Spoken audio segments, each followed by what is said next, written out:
Les Congolais accordent un maximum de respect au kimbanguisme, un mouvement religieux créé en Kamba, dans la province du Congo central.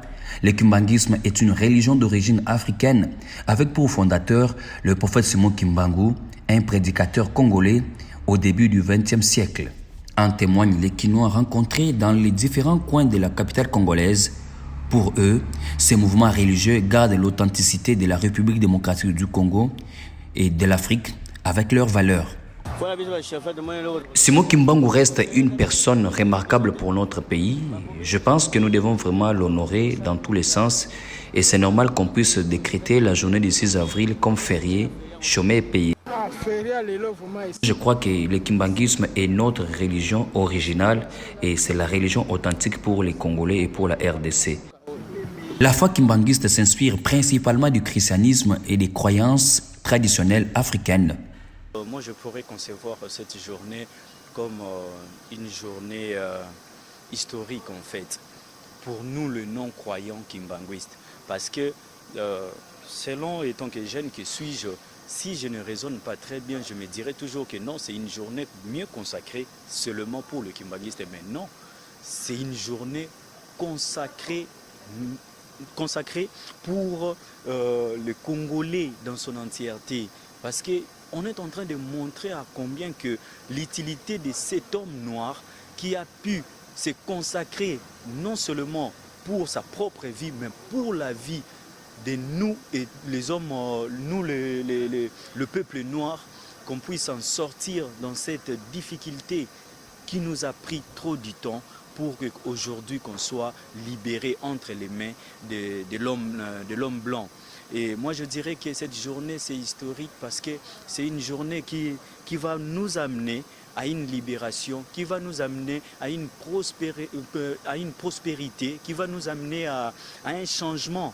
Parce que voir avec le président Félix Tshisekedi veut en sorte que non, qu'on puisse réellement penser, qu'on puisse réellement réfléchir, qu'on puisse réellement se ressourcer à travers Simon Kimbangu et à travers ses œuvres, à travers son combat, que nous aussi qu'on puisse continuer à faire le même combat pour qu'ensemble l'unité soit réunie par le peuple noir.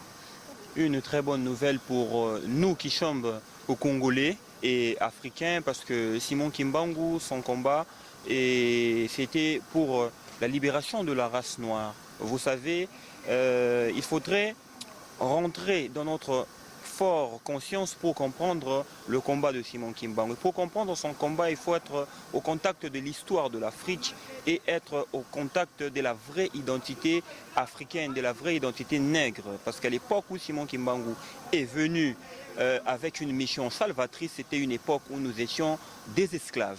Et à cette époque, c'était l'inversion de rôle.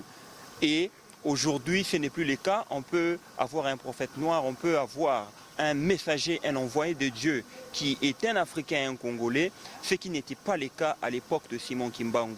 Donc tout s'est résumé dans l'imaginaire africain, ceux qui croyaient seulement à l'existence des divinités étrangères ou des religions étrangères. Et cette date marque un moment décisif dans l'histoire aussi de l'église kimbanguiste dont nous ne...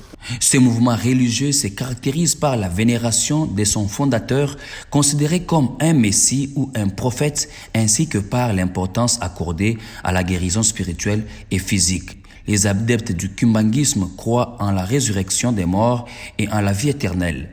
Le kimbanguisme a connu une expansion rapide en Afrique centrale, notamment en République démocratique du Congo, où il représente aujourd'hui l'une des principales confessions religieuses.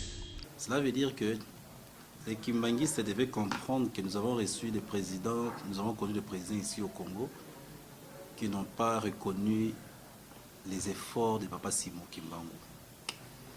En principe, c'est tout Africain qui devait comprendre que cette date mérite ces genres de manifestations. Chaque 6 avril, on est obligé de célébrer Papa Simon, de célébrer son âme, de célébrer ses efforts comme un vrai panafricaniste. C'est lui qui a valorisé aujourd'hui nos cultures aussi. Pour immortaliser le combat du prophète Simon Kimbangu, l'État congolais a décrété la date du 6 avril de chaque année comme une journée chômée payée à partir de l'an 2023.